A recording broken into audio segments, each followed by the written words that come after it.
Vous avez bien reçu votre feuille de guide pour ce soir? Oui. Votre feuille de guide de la semaine dernière, est-ce que cette feuille est avec vous? Sinon, donc, vous n'hésitez pas à demander. Vous levez la main si vous n'avez pas votre feuille de guide de la semaine dernière et Jean-Yves, ça fera un plaisir. Donc, on a une main qui se lève.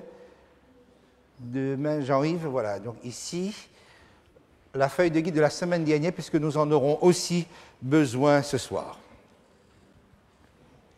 Voilà, je vous rappelle donc que nous sommes en train d'étudier les trompettes. Les trompettes constituent les jugements partiels de Dieu, les jugements partiels qui ont pour objectif de nous préparer à ce jugement définitif et aussi particulièrement, et cela tient à cœur de la part de Dieu, que nous puissions éviter le jugement définitif. Le jugement définitif, bien entendu, dans le sens le plus négatif, puisque donc le jugement du Seigneur a un effet bénéfique, a un effet positif sur les enfants de Dieu. Lorsque nous sommes dans les trompettes, la fois passée, nous avions considéré le conflit de cette terre sous l'angle du roi du Nord contre le roi du Sud, plus exactement le roi du Sud contre le roi du Nord. Je rappelle très brièvement de quoi il s'agit. Le roi du Nord est une puissance religieuse, est une puissance qui combat Dieu tout en étant donc un pouvoir spirituel, tandis que le roi du Sud est un pouvoir temporel, une puissance qui nie Dieu, une puissance qui se construit sur l'athéisme et qui, sur cette terre, combat le pouvoir spirituel, le pouvoir religieux appelé le roi du Nord. Et lorsque on fait le bilan de ce conflit, nous pouvons dire que du IVe siècle de notre ère, bien sûr, jusqu'au XVIIIe siècle, le roi du Nord, c'est-à-dire un pouvoir chrétien, religieux, un pouvoir spirituel, a dominé totalement le monde, du IVe au XVIIIe siècle. Et les trompettes que nous sommes en train d'étudier nous permettent de situer le conflit sur cette terre dans ces périodes du temps de la fin, notre période, et la fin des temps, la période qui est devant nous. Dans le temps de la fin, la puissance dominante n'est pas une puissance religieuse, mais un pouvoir athée, c'est-à-dire qui nie, qui se situe dans la négation de Dieu, appelé, comme nous l'avons vu dans le livre du prophète Daniel ou le livre de l'Apocalypse, l'Égypte, c'est-à-dire donc victoire, dominance d'un pouvoir athée, c'est-à-dire qui nie Dieu, sur le pouvoir religieux. Ça, toute la période du temps de la fin est marquée par la négation de Dieu. Toute la philosophie qui imprègne la mentalité, le comportement de ce monde, c'est une philosophie qui s'inspire de l'athéisme. C'est-à-dire, nous ne voulons pas de Dieu, nous ne connaissons pas Dieu, nous n'avons que faire, exactement comme l'attitude de Pharaon. Mais la fin des temps, comme nous avons eu l'occasion de le voir aussi, ou juste de le mentionner, la fin des temps, ce sera la victoire de Babylone, et le livre de l'Apocalypse va stigmatiser ce nom-là, Babylone, roi du Nord, sur l'Égypte, au point que l'Égypte étant dépouillée de toute sa puissance, par le roi du Nord, par Babylone, par cette puissance religieuse, l'Égypte va faire une alliance et ensemble, ils vont donner l'assaut final sur les enfants de Dieu. Là, nous sommes à la fin des temps. Vous voyez donc le schéma que nous avons sur cet écran. Donc, la première partie, la domination totale de Babylone, toute cette période qui va du IVe au XVIIIe siècle. XVIIIe siècle, comme nous l'avons étudié la fois passée, c'est une montée en puissance de l'athéisme qui renverse le pouvoir religieux, qui pratiquement le réduit à néant. Donc, un coup mortel est donné et jusqu'à aujourd'hui, donc, nous avons une domination de la philosophie athée. Et ce qui est devant nous, ce qui nous attend, ce sera une victoire de nouveau de Babylone, puissance religieuse, sur l'athéisme. Et ils vont s'allier pour essayer d'anéantir ou de réduire la puissance de la cause de Dieu. Voilà donc où nous en étions la fois passée. Je vous invite donc à reprendre votre feuille de guide de la semaine dernière pour que nous puissions poursuivre ensemble et entrer dans la 6e trompette. Je vous invite aussi à prendre votre Bible, Apocalypse chapitre 6, à partir du verset 13. Donc la 5e et la 6e trompette concernent la victoire du roi du Sud. C'est bien de cela que nous parlons, hein? La victoire de l'athéisme. L'athéisme, pour le moment, on le définit simplement comme la négation de Dieu. Vivre sans Dieu, vivre sans aucune référence à Dieu. Nous avons fait le parcours de cela pour considérer la 5e trompette sous l'angle des sauterelles. Nous arrivons à la 6e trompette. Je vous invite à lire le verset 13 avec moi. Le verset 13 du chapitre 9, « Le 6e ange sonna de la trompette, et j'entendis une voix des 4 cornes de l'autel d'or qui est devant Dieu. » On a vu cet autel d'or qui est l'autel des parfums, là où Jésus-Christ officie. Il y a une voix qui sort de cet autel. La voix vient de qui? La voix vient de Christ, puisque c'est lui qui est à cet autel. Tout naturellement, donc, c'est Jésus qui parle. Le verset 14. « Et disant au 6e ange qui avait la trompette, délie les 4 anges qui sont liés sur le grand fleuve d'Euphrate. » Là, nous avons un ordre qui est donné, c'est délie les 4 anges qui sont liés sur le grand fleuve d'Euphrate.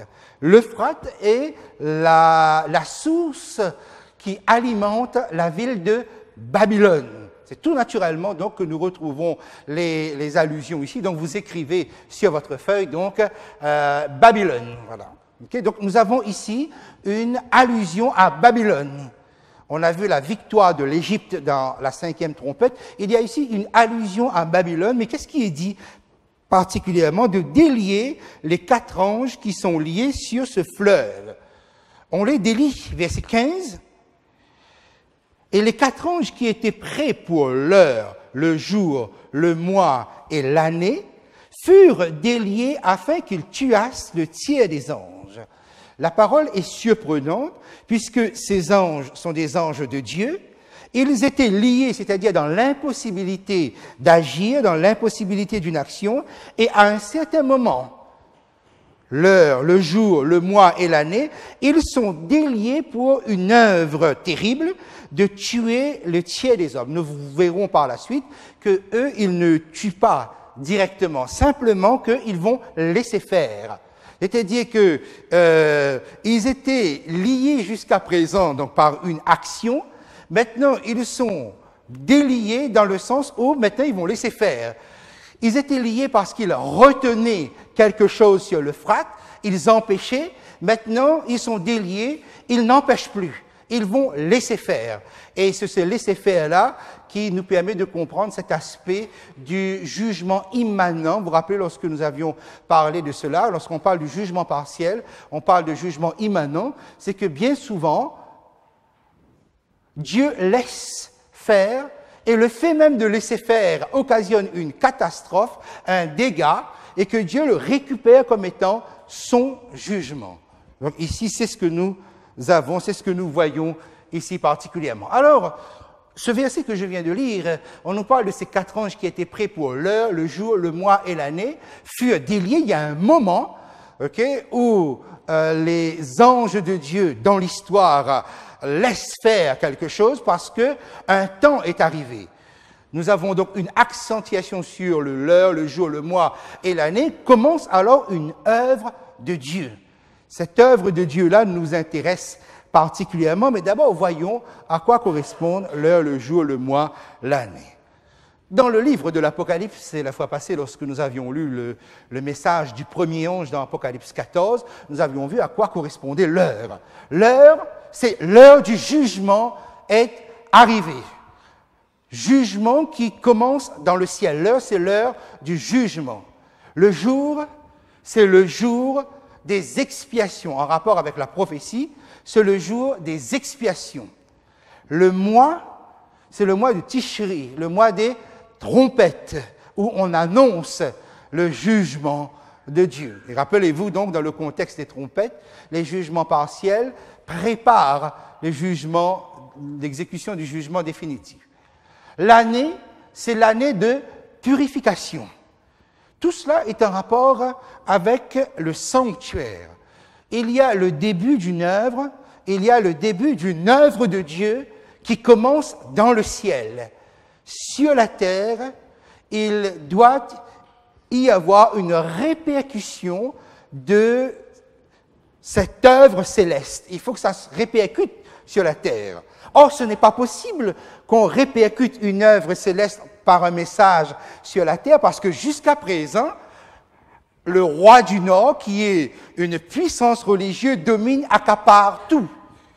Il n'est pas possible pour les enfants de Dieu de prêcher quoi que ce soit de quelque chose, d'un événement céleste. Il faut d'abord donc que ce pouvoir sur la terre soit éliminé, soit blessé, soit tué, soit affaibli, pour que la terre puisse prendre connaissance de cette œuvre qui est démarrée dans le ciel. L'heure du jugement, le jour des expiations, le mois des trompettes et l'année de purification. Donc nous allons donc essayer de nous rapprocher un peu plus de cela par rapport à la datation. Dans Daniel 7 et 9, nous allons prendre les indications de là, puisque je vous rappelle que le livre de l'Apocalypse est lié avec le livre de Daniel. Prenez votre feuille de guide d'aujourd'hui. Nous allons donc travailler sur ces deux schémas qui se trouvent ici. Et je vous invite donc à venir avec moi dans le livre de Daniel.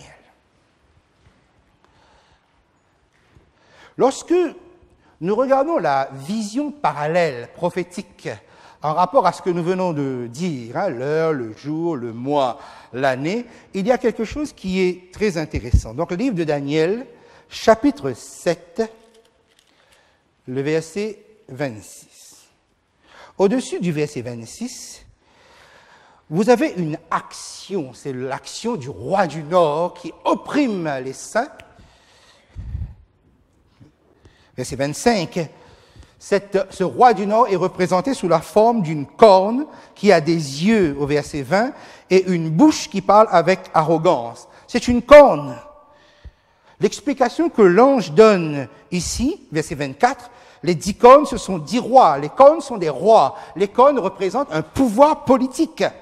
Mais cette corne-là a des yeux et une bouche, ce qui représente un pouvoir religieux. Pourquoi? Parce que dans la parole de Dieu, les yeux définissent les prophètes. On les appelait les voyants.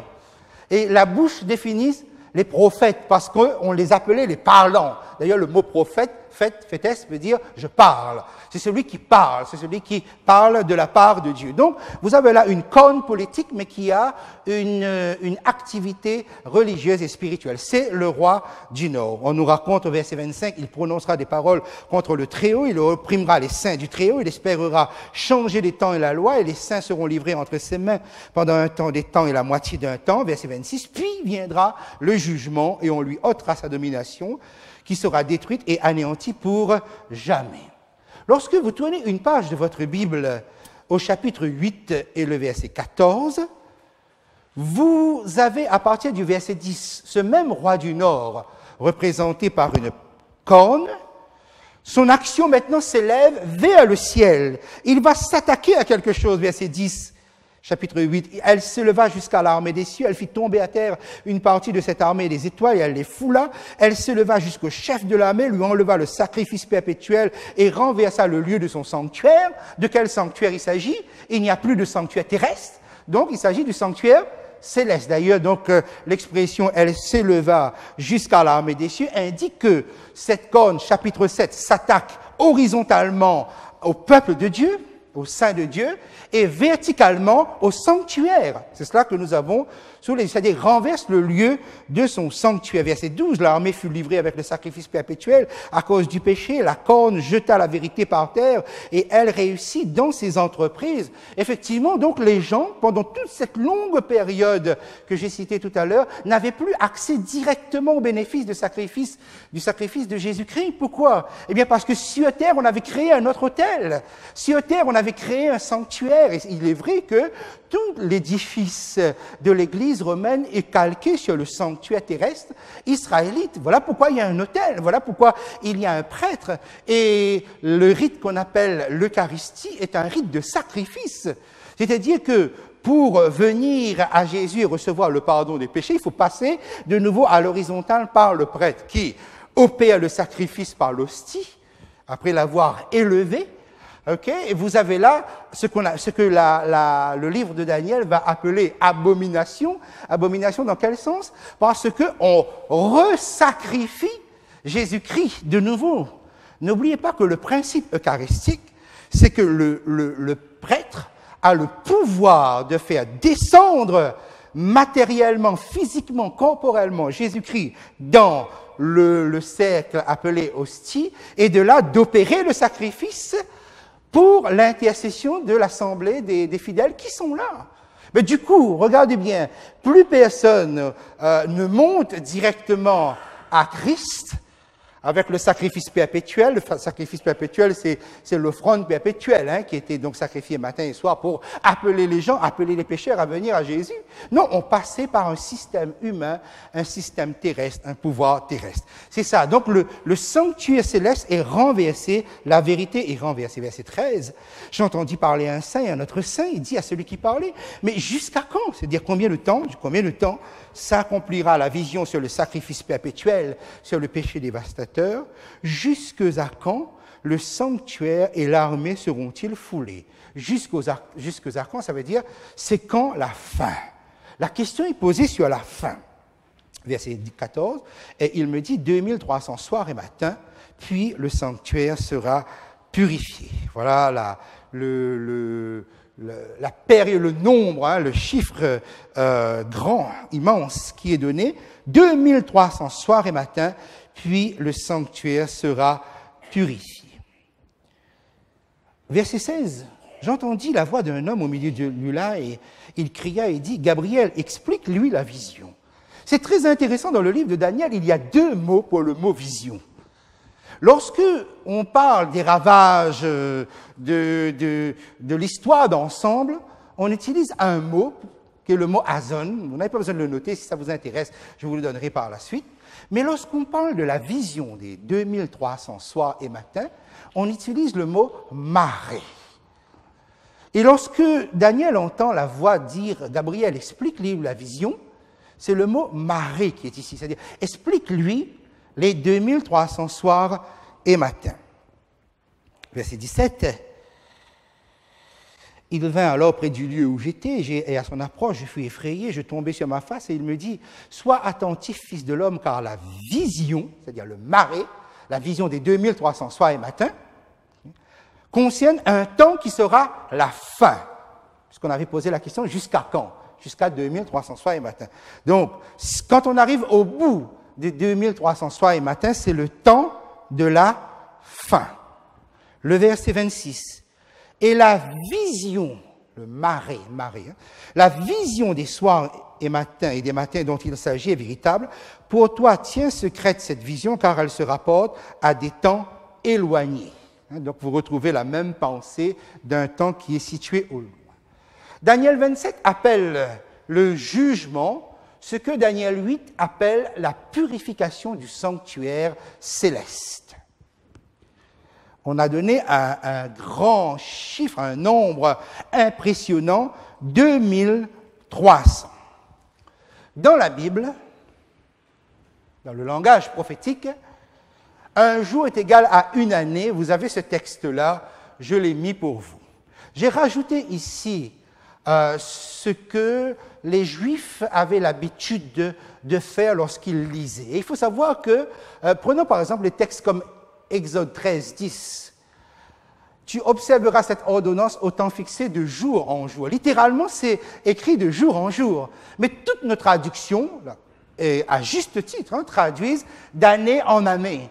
Ce qui est juste, ce qui ne pose aucun problème, parce que c'est bien là la pensée. Quelquefois, les Juifs, lorsqu'ils pensaient année, ils disaient jour.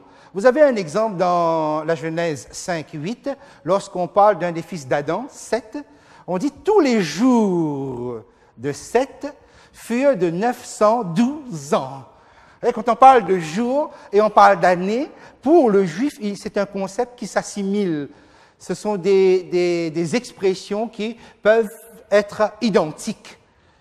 Et dans le langage symbolique, on reprend cela pour parler, dans le langage prophétique, langage symbolique, un jour égale à une année. Je vous laisse voir le texte d'Ézéchiel vous-même. Alors, donc, on nous dit qu'il y aura 2300 années. Et au bout de cela, on aura le temps de la fin. Lorsqu'on termine les 2300 années, on est dans le temps de la fin. La question, donc, ce serait, comment arriver à définir cette date qui nous permet de comprendre quand est-ce que le temps de la fin a commencé. Eh bien, je vous invite à prendre le chapitre 9 du livre de Daniel avec moi. Daniel est en train de prier, l'ange Gabriel revient. Entre-temps, Daniel était malade. Et là, il est en plein dans un moment spirituel intense. Il prie, verset 23. L'ange Gabriel lui dit, lorsque tu as commencé à prier, la parole est sortie et je viens pour te l'annoncer, car tu es un bien-aimé. Sois attentif et comprends la vision. Et l'ange Gabriel utilise le mot marée et non pas hazon. Marée parce que marée est en rapport avec les 2300 soirs et matins. S'il avait dit hazon, il aurait parlé de la vision générale. Là, c'est la vision spécifique des 2300 soirs et matins. Et là, donc, il va parler de verset 24 d'un temps qui est retranché de cette longue période, 70 semaines, 7 fois 7 fois 10, 490 jours, donc 490 années, ça c'est pour ton peuple. C'est un temps de grâce que Dieu accorde à ton peuple. Mais nous, ce qui nous intéresse, c'est de connaître le point de départ. Verset 25, sache-le donc et comprends. Depuis le moment où la parole a annoncé que Jérusalem sera rebâtie, et à partir de là, l'ange, dans son explication, va découper les 70 semaines en 9 semaines, 62 semaines et 1 semaine pour faire les 70. Pour le peuple juif. Mais regardez, le point de départ est intéressant parce que nous l'avons et cela nous permet à nous d'essayer de réfléchir et de calculer à quelle date a commencé exactement le temps de la fin. À partir du moment où la parole, le décret, le dabar, comme on voudrait le dire, est lancé que Jérusalem sera rebâtie. Nous avons la date, je l'ai mis depuis tout à l'heure, vous l'avez aussi sur votre feuille, il s'agit de 457 avant Jésus-Christ. Voilà le point de départ. C'est intéressant, nous sommes en 457 avant Jésus-Christ. On a le point de départ, on voudrait connaître le point d'arrivée, pour connaître quelle est la date qui commence le temps de la fin. Alors regardez, nous avons deux données ici. Nous avons un chiffre, 2300, et puis nous avons un autre chiffre, 457. 457 années avant Jésus-Christ. On a deux. Maintenant, comment faire pour, à partir de ces deux chiffres, arriver à connaître l'année qui nous intéresse? Je rappelle que ici c'est 457 années avant Jésus. À partir de Jésus, donc, on commence un ordre croissant qui nous amène jusqu'à nos jours. Alors, quel calcul il faudrait faire pour pouvoir arriver à la date qui nous intéresse, qu'on recherche? Vous avez 2300, vous avez 457. Quel calcul il faudrait faire? Pas de mathématicien dans la salle? OK. Eh bien, il faudrait faire une soustraction. OK? Soustraire les 457 années avant Jésus-Christ de ce grand chiffre 2300 et nous aurons l'année qui nous intéresse. Alors, si on fait le calcul, 2300 moins 457, ça donne 1843. Voilà donc la date qui nous intéresse, 1843 de notre ère. on va dire, donc voilà le nombre qui nous intéresse, l'année qui nous intéresse. 1843 aurait donc commencé le temps de la fin. Une petite précision. Imaginons, nous sommes le 1er janvier 2012 et que je vous prête un livre et que je vous dis, voilà, je vous prête ce livre pour 1 an exactement, c'est-à-dire pour 365 jours exactement. Nous sommes 1er janvier à midi, ok, je vous dis pour 1 année exactement. Quand est-ce que vous devez me le rendre? 365 jours exactement m'amène au 31 décembre 2012 à midi.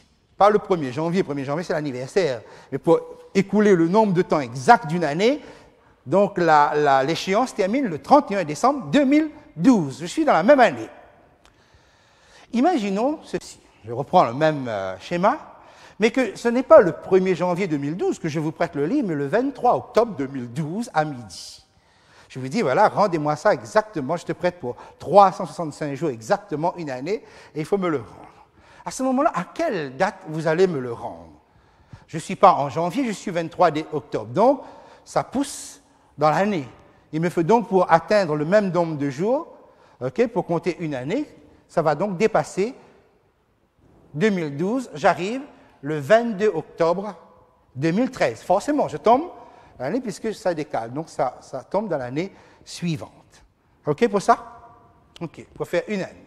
Alors, imaginons que le décret qui annonce que Jérusalem sera rebâtie sort le 1er janvier 457. Pour faire exactement 2300 années, okay, on arriverait au 31 décembre 1843. D'accord? Okay? Mais voilà, le décret qui est sorti n'est pas sorti le 1er janvier, mais il est sorti en octobre 457. Donc, du coup, vous êtes obligé de tout décaler. Et quand est-ce que se terminent les 2300 années? Se terminent en octobre 1844. Et là, donc, nous avons notre date. OK? L'année qui nous intéresse, c'est 1844, où est commencé, on appelle le temps de la fin. Voilà, donc cette année, nous allons bien le retenir, bien le garder, ok? Octobre 1844, vous le notez, surtout ici, ok? Voici 457 avant Jésus-Christ, 2300 années nous amène à 1844. Qu'est-ce qui s'est passé à 1844? Daniel 7, le jugement est commencé dans le ciel. Daniel 8, c'est le jour des expiations dans le ciel. C'est la purification du sanctuaire céleste. Et toute notre période actuelle s'appelle le temps de la fin depuis 1844. Que depuis 1844, nous sommes dans le temps de la fin. D'accord? Voilà comment donc on peut simplifier le schéma pour que nous puissions arriver le plus directement sur la date qui nous intéresse. Okay? 2300 moins 457, 1843, mais comme c'est en octobre, vous poussez tout, vous arrivez à octobre 1844. Octobre 1844. Voilà. Okay? Nous allons garder cette date-là, nous allons retenir cette année parce que nous en aurons besoin. OK. Nous revenons sur notre feuille ici avec la 6e trompette.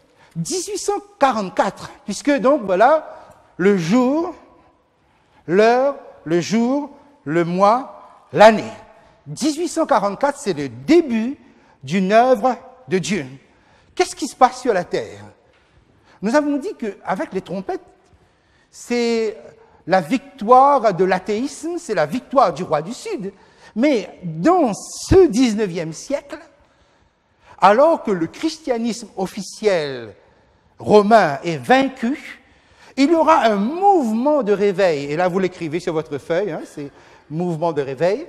Il y aura un mouvement de réveil, nous en avons parlé lorsque nous avions étudié les églises. Un mouvement de réveil en Europe, parce que le protestantisme était en train de s'endormir. Des mouvements évangéliques vont s'élever en Europe, en Angleterre, en Suisse, en France, Belgique, partout, de tous les côtés, et cela va s'exporter jusqu'aux États-Unis. Les États-Unis qui viennent de connaître une arrivée des chrétiens, des colons chrétiens, eux-mêmes vont connaître un grand réveil dans cette année. Mouvement de réveil. Remarquez bien, hein, le contexte est lequel? Le contexte est un contexte où l'athéisme domine. Et regardez dans le chapitre 9, puisque nous sommes avec la 6e trompette, nous étions au verset 15, on nous dit au verset 16, le nombre des cavaliers de l'armée était de 2 myriades de myriades, j'en ai entendu le nombre, c'est-à-dire un nombre, pour tout dire, pratiquement infini. Et quand vous regardez du verset 17 jusqu'au verset 19, vous avez là quelque chose d'effrayant, d'impressionnant. Car, en fait, il s'agit du même pouvoir, la même capacité, la même nuisance de la 5e trompette, mais qui s'intensifie, qui s'amplifie. Regardez le verset 17. « Ainsi je vis des chevaux dans la vision, et ceux qui les montaient, ayant des cuirasses couleur de feu, d'hyacinthe et de soufre. Les sauterelles, verset 9, si vous faites la comparaison, les sauterelles n'avaient que des cuirasses de fer. Je reviens dans le verset 17. Les têtes des chevaux étaient comme des têtes de lions. Au verset 8, les sauterelles, c'est le dent qui était de lion. Ici, c'est toute la tête qui est léonine. Je continue. Et de leur bouche sortait du feu, de la fumée et du soufre. La bouche. Pour les sauterelles sortaient de la fumée. Eux, ils produisent de la fumée. Feu, fumée et du soufre. Le verset 18. Le tiers des hommes fut tué par ces 3 fléaux, par le feu, la fumée et par le soufre qui sortaient de leur bouche. Vous remarquez que le tiers des hommes est tué, non pas par les 4 anges qui sont déliés, mais par ce pouvoir-là, ce pouvoir maléfique-là. C'est pour appuyer ce que je vous disais tout à l'heure, qu'ils vont simplement laisser faire. Ils sont libres. Ils ne vont pas retenir, ils ne vont pas empêcher. C'est ce qui occasionne cette tuerie que vous avez ici. Versets 17 à 19, donc, qu'est-ce que nous avons?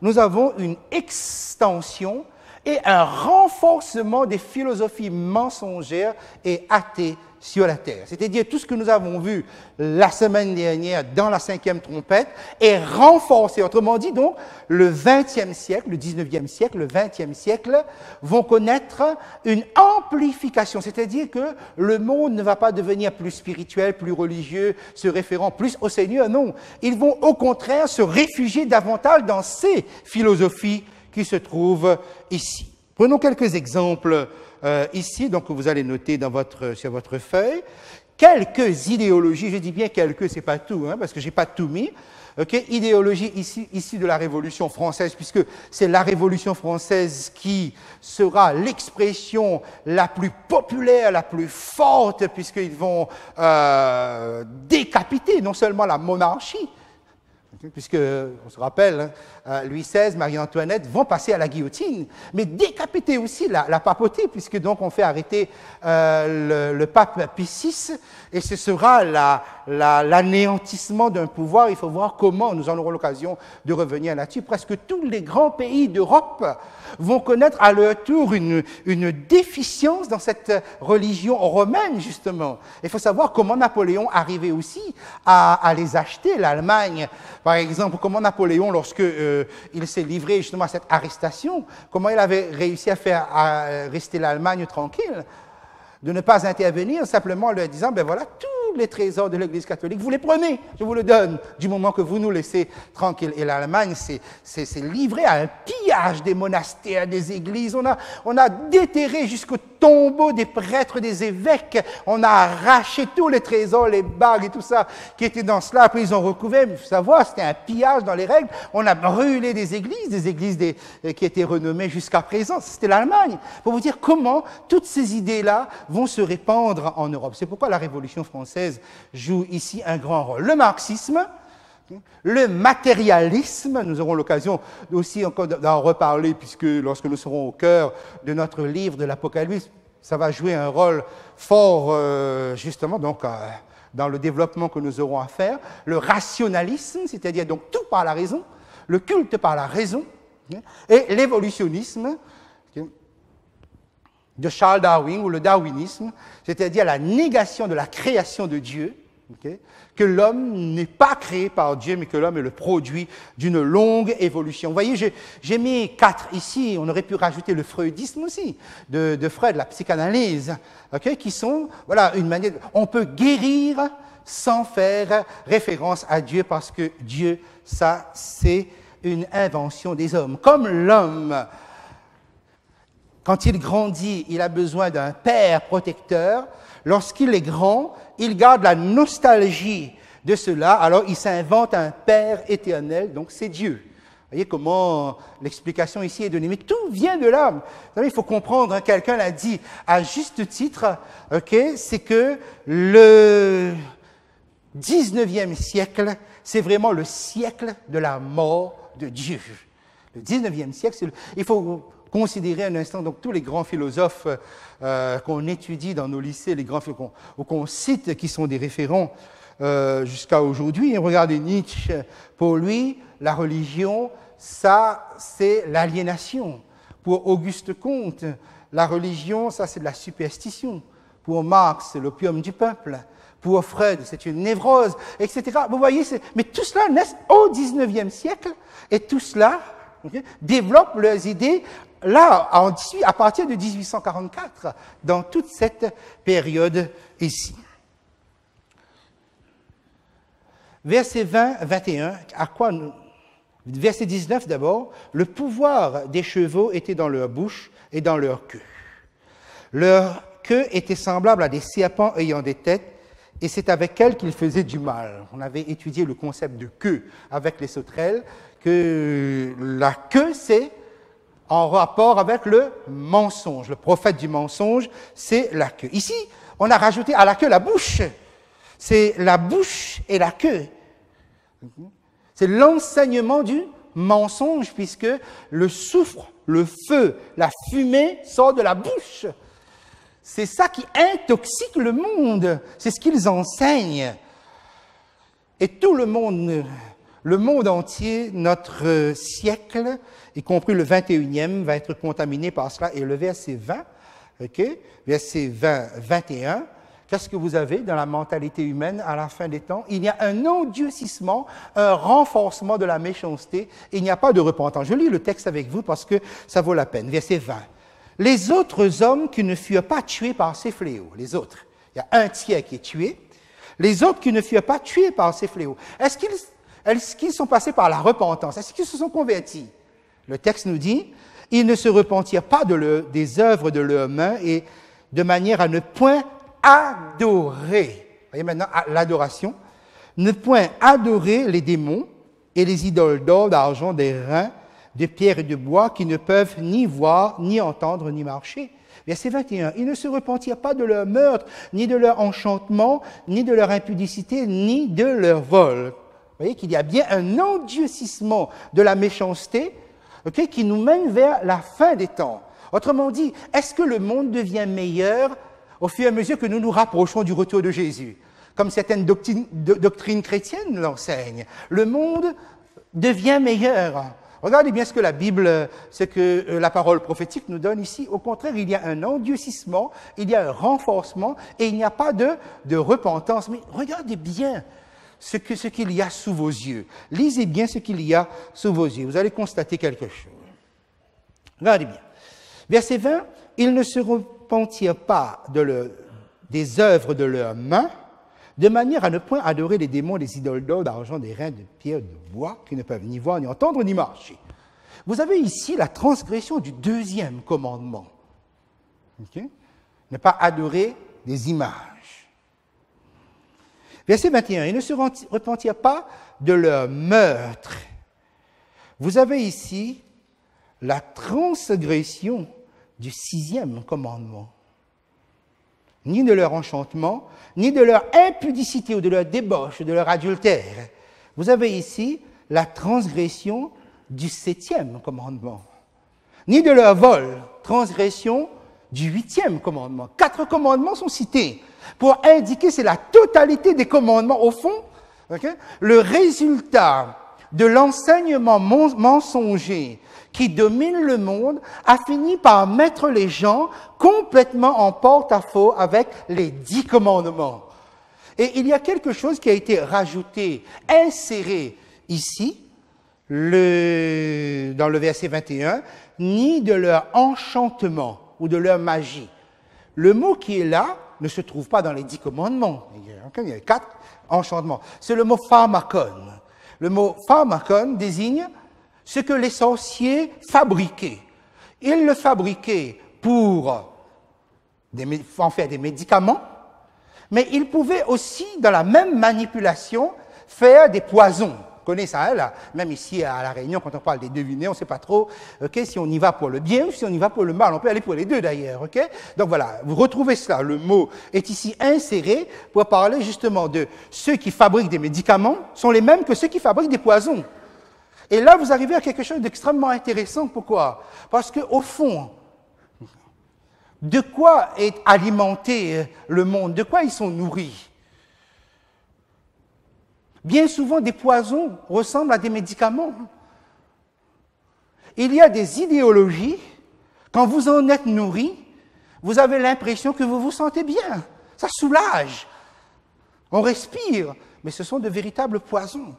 Regardez bien le monde actuellement, de plus en plus, comment ça se développe.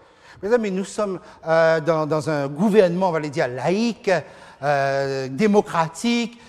Mais regardez bien, hein, et pourquoi? Parce que lorsque vous avez lu ce texte, avez-vous eu l'impression qu'on est en train, que le résultat de tous ces enseignements était la transgression des 10 commandements? Non, on ne l'a pas vu comme tel. Là, c'est parce que j'en ai parlé, je l'ai fait ressortir, on le voit. Mais ainsi en est-il justement du problème. C'est que si j'étais en transgression des commandements et que je ne m'en rendais pas compte, pourquoi? Parce que quelque part, on a formaté mon esprit de sorte que je ne vois pas que c'est quelque chose qui est mal. Et mal, c'est que peut-être ma conscience va me définir comme mal. Et effectivement, regardez, si on va vers on accrédite le mariage des homosexuels. Okay? Si on accrédite bien des choses qu'il y a quelque temps qu'on n'aurait pas accrédité, mais remarquez comment tout cela finit par passer tranquillement. Oui, ben voilà, c'est tout à fait normal, c'est dans la logique des choses, c'est dans le... Ok, allons-y. Okay. Remarquez bien, nous avons un président de la République que certainement j'aime bien, hein, il n'y a pas de... Je pense qu'il est sympathique, il essaie de faire de son mieux. Okay? Il est contre le mariage. Remarquez que c'est son droit, quelque part, peut-être d'être contre le mariage, du fait qu'il n'est pas marié. Il est, je ne sais pas trop comment il faut le dire, compagnonnage, concubinage, ou qu'importe. Okay? Et que les États-Unis, puisque nous avons une première dame de France qui ne veut pas de l'expression de la première dame de France, les États-Unis, avec un air assez narquois, avec beaucoup d'ironie, disent, ben voilà, vous avez donc la première copine de France. Nous avons la première copine de France. Et c'est quoi la première copine de France? Une copine, on la quitte. À n'importe quel moment. Une copine, dans l'idée de la mentalité, on remplace une copine.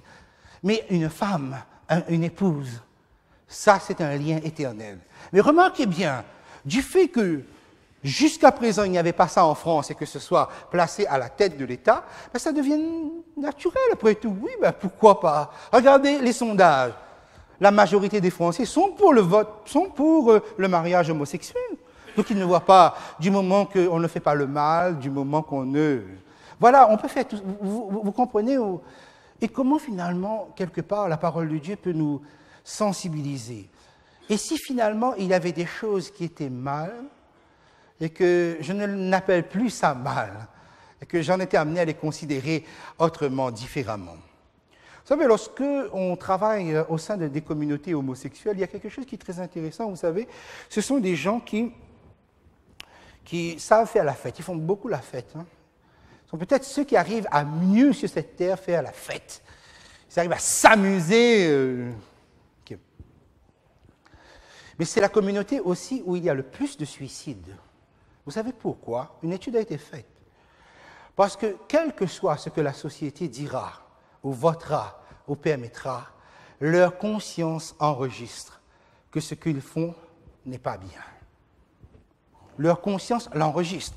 Que pourrait enseigner la société? Qu'importe de toutes les libéralités morales possibles, mais leur conscience, ils ne peuvent pas y échapper. Donc, quelles que soient les fêtes, ou quelle que soit la capacité d'en organiser, il y a quelque part une mise en garde, un avertissement que le Seigneur nous adresse, le Seigneur nous lance. Et si, moi, chrétien, j'en arrivais à la même insensibilisation, est-ce que moi-même, quelque part, dans ma vie, je ne suis pas amené à prendre des décisions, à entrer dans des pensées où finalement, comme ce texte, je ne vois même plus que c'est Dieu, sont les commandements de Dieu qui sont transgressés. Or, le monde est en train de s'endieucir là-dedans. Le monde est en train de se renforcer là, sans même qu'on dise quoi que ce soit. On ne dit pas, voilà, maintenant on va apprendre comment on va transgresser le deuxième commandement. Non, on n'a pas besoin de dire ça. On y va, c'est comme ça le résultat. On y arrive de toute façon. C'est ça, la 6e trompette. Voyez le danger. Et alors, cela va nous permettre de saisir le début du chapitre 10 de l'Apocalypse. Vous l'avez sous les yeux? Je vis un autre ange puissant qui descendait du ciel, enveloppé d'une nuée au-dessus de sa tête était l'arc-en-ciel, et son visage était comme le soleil, et ses pieds comme des colonnes de feu. Un ange puissant. Remarquez bien, dans les trompettes, les 6 trompettes, on ne mentionne pas le nom de Dieu.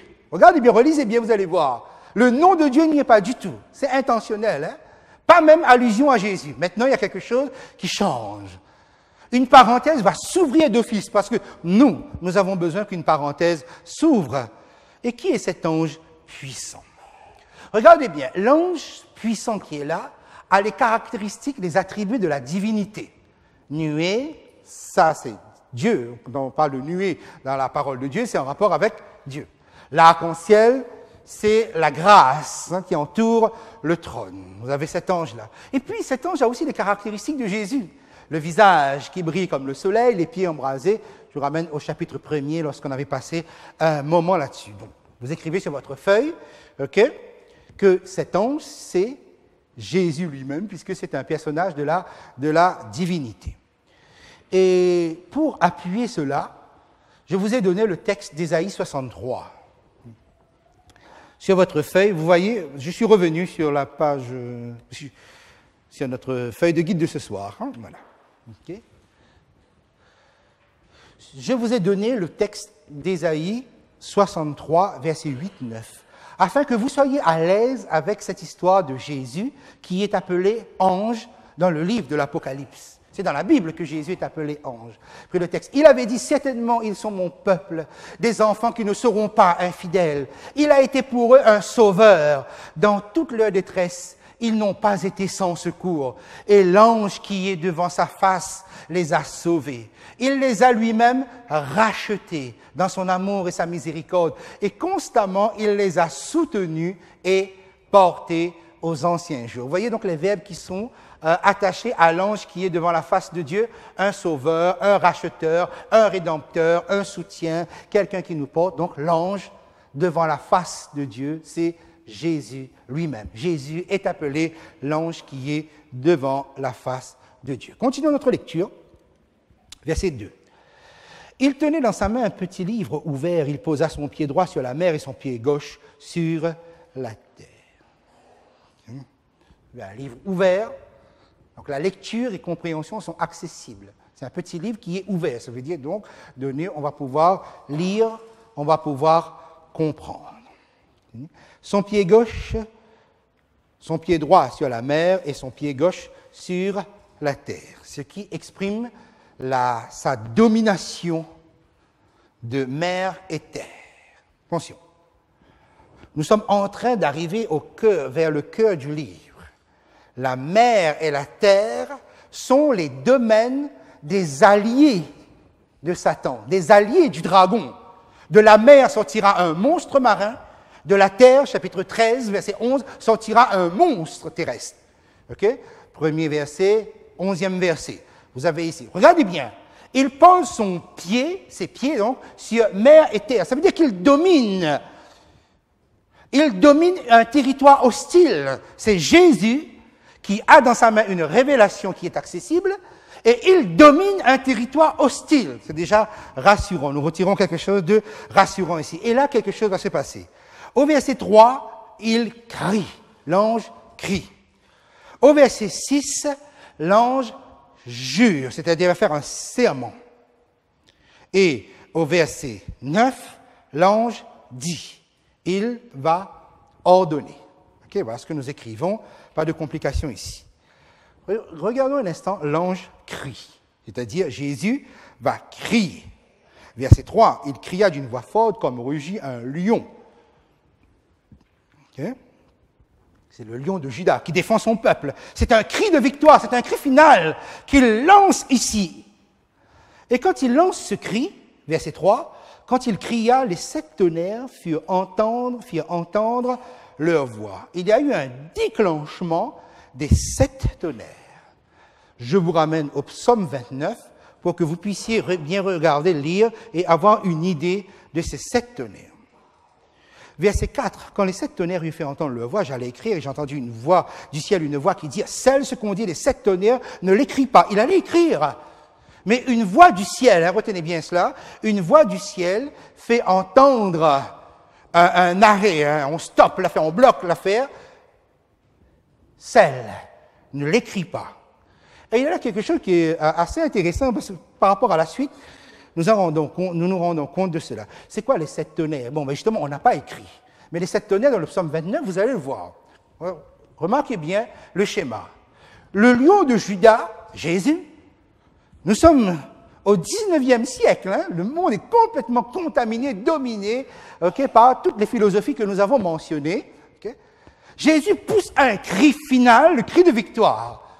Immédiatement, par réflexe, 7 tonnerres font entendre leur voix. Qui sont les 7 tonnerres? Rien d'autre que la voix de Dieu, dans le psaume 29, on le voit, assimilée à 7 tonnerres.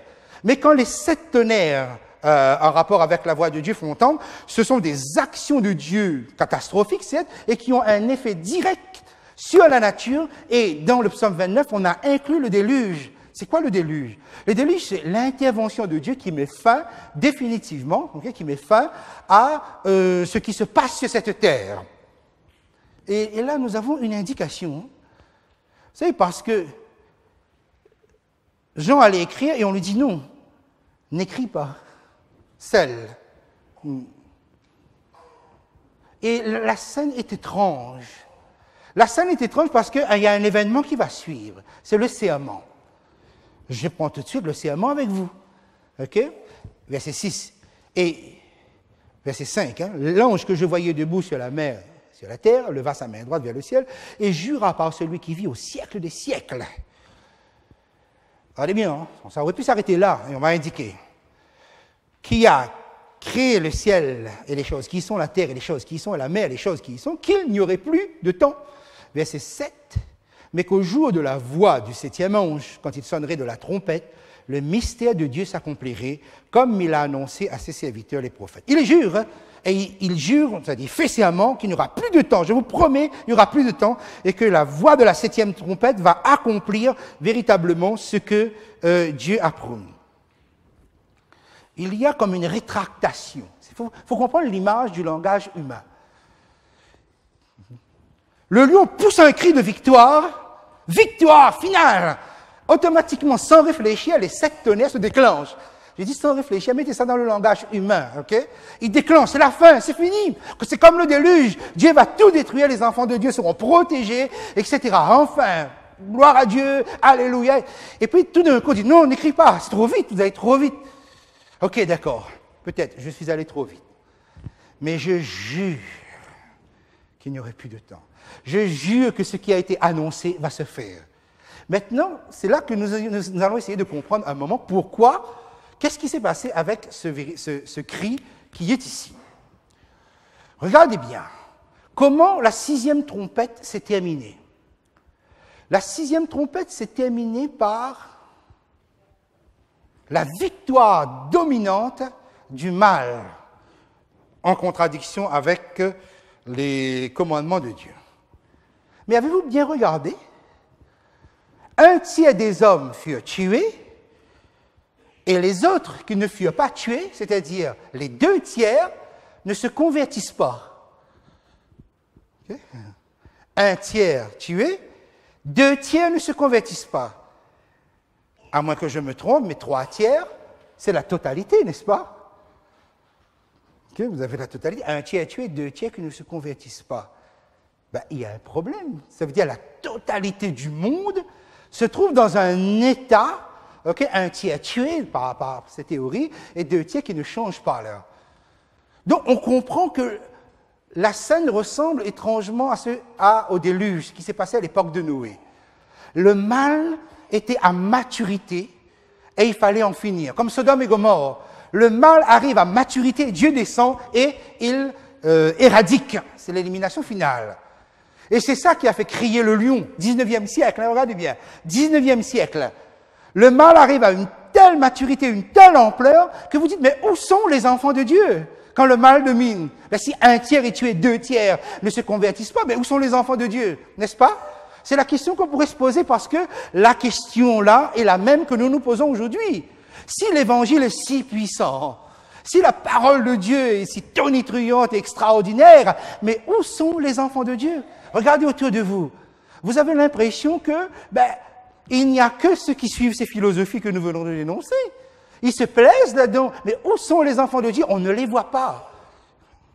On a l'impression que le mal est arrivé à une telle maturité. Regardez, Jésus a dit, attention, le jour où le Fils de l'homme viendra, ce sera comme au temps de Noé, etc. Comment les hommes, le jour où le Fils de l'homme viendra, ce sera comme au temps de Sodome et Gomorrhe. Mais vous n'avez pas l'impression que cela a été dépassé depuis longtemps? Mes amis, nous avons déjà dépassé l'époque de Noé. Le mal a atteint une telle maturité qu'on a dépassé l'époque de Sodome et Gomorrhe. Jésus n'est pas revenu.